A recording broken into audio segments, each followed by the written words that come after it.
Good evening. I'm John Batchelor. This is the John Batchelor Show. My professionals join. There's a lot of politics going on. David Drucker, the Washington Examiner, John Fund of the National Review Online, my colleague and co-host Thaddeus McCotter, WJR, the great voice of the Great Lakes. Gentlemen, there is a new Speaker of the House, the 54th or the 63rd, I can't remember, one of those in-between numbers in the first century.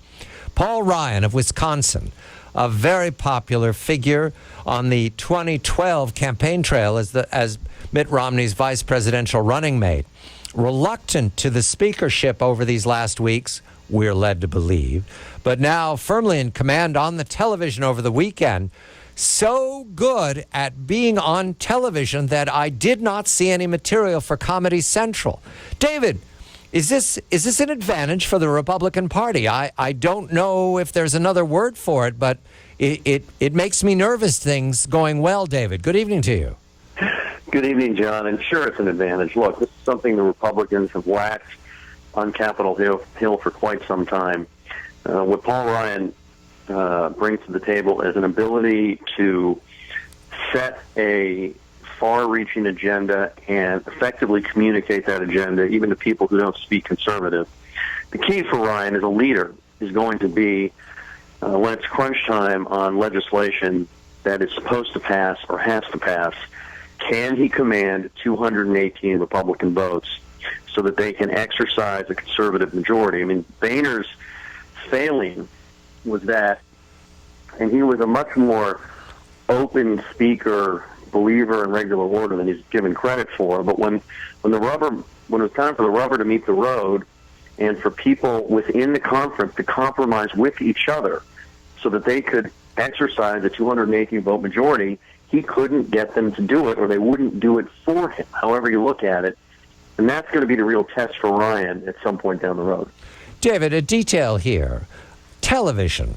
Boehner didn't do television, or very rarely. I think that every one of the channels I checked over the weekend, there was Ryan. He might have even actually been at the Mets game doing television. Is this the new Ryan? Was he always this good on television? He's always been this good on television. Look, I started covering Ryan about 10 years ago, maybe a little less than that, when he was a nobody backbencher pushing some plan to overhaul entitlement programs. And I remember thinking, this guy must be crazy. Nobody in Congress is ever going to go for that. And now it's just become a part of the annual Republican budget that comes out of the House, and we don't think twice about it. That's all the power of Ryan's ability, not just to come up with ideas and do the math, but to sell his ideas to his colleagues and to people in the public. So I think this is something you're going to see a lot of.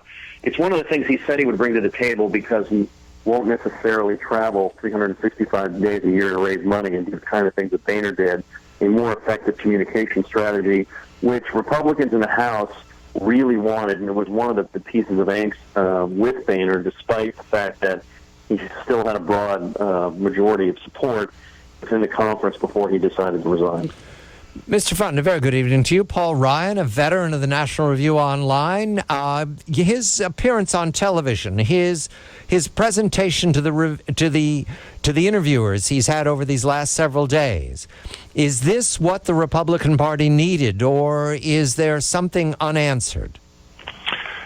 John, it needed a fresh start before it has a presidential nominee who can define the party and carry the party's message forward.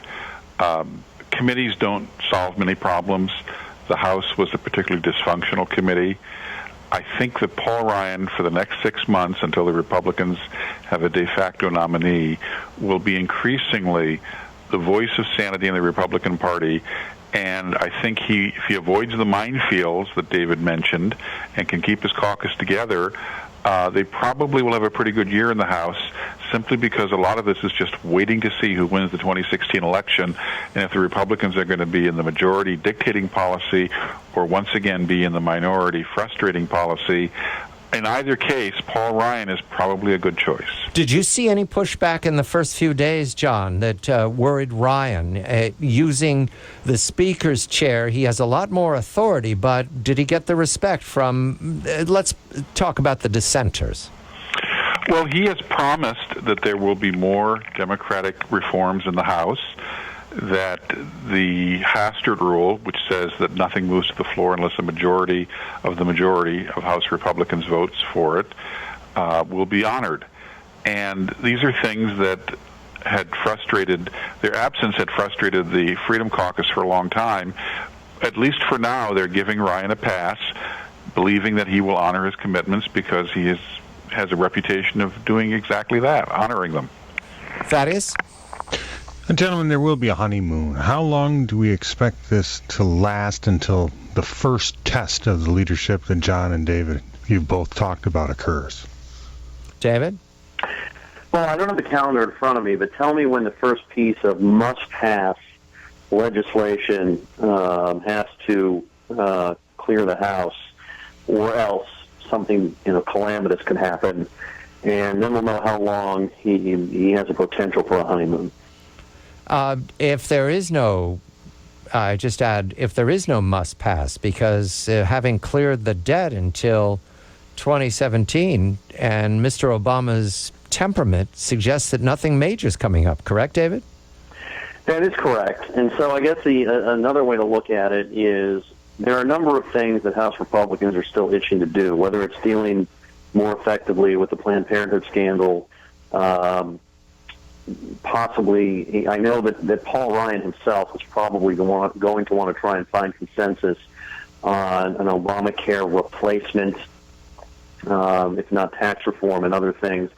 So I suppose if he can start to put together majorities, a process of majorities to start getting things passed, one of the reasons they never pass an Obamacare replacement is they can't come to consensus. So even though that's not must pass, people say, where's their plan? They have 50 million plans. They can't agree on anything, so they can't pass anything. So let's see if he can pass something and get the votes behind him. John? One of the things Paul Ryan said is that the party has been clever tactically but vision poor. He says, look, if we're going to govern the country, we have to take risks. We have to show what our tax reform plan will do, at least in broad outlines. We have to propose what we would replace Obamacare with. And exactly what David said, if the Republican Party is going to win, I think it's going to have to engage in actual issues, actual ideas, and put actual proposals on the table. Because, frankly, Hillary Clinton has put actual proposals on the table. She wants more of everything as long as government is involved. And I think we're heading towards an historic election, and the Republican Party has to step forward and say, what is the alternative to Hillary? There's a new presidential poll, gentlemen. Wall Street Journal issues it tonight, and it shows Dr. Ben Carson, pulling well ahead. This is a national poll, in-depth questions. There are lots of cross tabs. I have not been able to read it because it came out, and I just saw the headlines. David, Dr. Ben Carson is so far out front that it calls into question whether he's going to come back to the pack or just keep pulling away.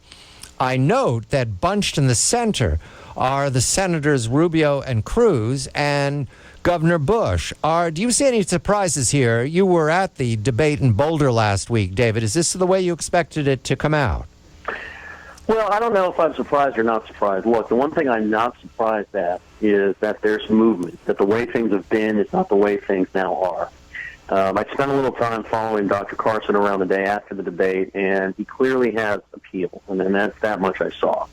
What I would say to you is I look at the rest of the field like this. I put Senators Rubio and Cruz into a tier 1A. The two candidates, I think, are in the best position to move ahead or to profit if the two candidates in front of them fall back. And then, I put Governor Bush, Governor Kasich, Governor Christie.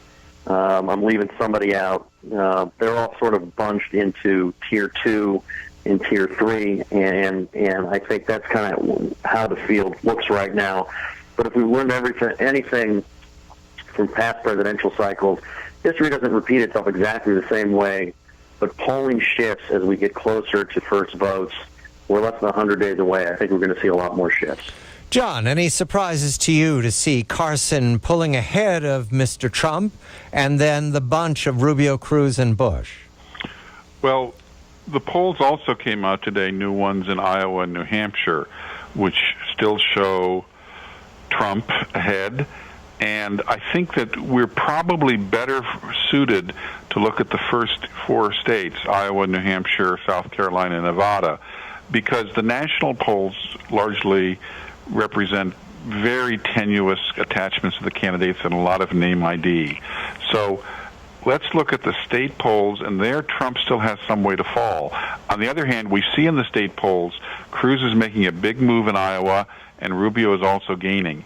So the theory, the new conventional wisdom that once Trump and Carson have some supporters who get tired of them, Rubio and Cruz are going to inherit a lot of them. Thaddeus, do you have any observations about last week's debate, how it went? Were you surprised in any fashion? Well, I was surprised a little bit from what I heard of Governor Bush kind of mixing it up with Senator Rubio, which I think has validated things that we've heard from Mr. Fund and Mr. Drucker in the past. I suppose that my question, though, when we talk about debates is, we saw Ms. Fiorina have an incredibly successful run of debates and a groundswell of great reviews. What's happened to her campaign? David? I was trying to figure that out. I was in Iowa over the weekend. I saw a lot of the candidates. I saw her a couple of times. And she's just, although her numbers in New Hampshire, I believe, are better than Iowa, and she's still in the mix, she's just not grabbing people. She's just not catching on. And her stump speech is interesting, and it was kind of what she said at the debate. You may not have fallen in love with me yet, but you know in your heart of hearts you want to see me debate Hillary Clinton. I mean, I think that's sort of basically she's saying it. I know I haven't sold you yet, but if you just give me a chance, you'll like me. It's just something that's not catching there, even though she has so much talent. And you saw in this last debate, she performed well. You can't criticize her in any way, but it was almost like there was no more lightning left in the bottle, and she went from stellar to solid, and was totally outshone by Cruz and Rubio. John? Well, the evangelical vote is important, especially in Iowa and especially in South Carolina. And Carly Fiorina makes a lot of hearts go pitter-patter, and they love seeing a woman take on Hillary. But Carson has been mining the evangelical community, and the sincerity of his views are not in doubt. And look at what happened to Mike Huckabee, who won the Iowa caucuses in 2008. Look what happened to Rick Santorum, who won the Iowa caucuses in 2012.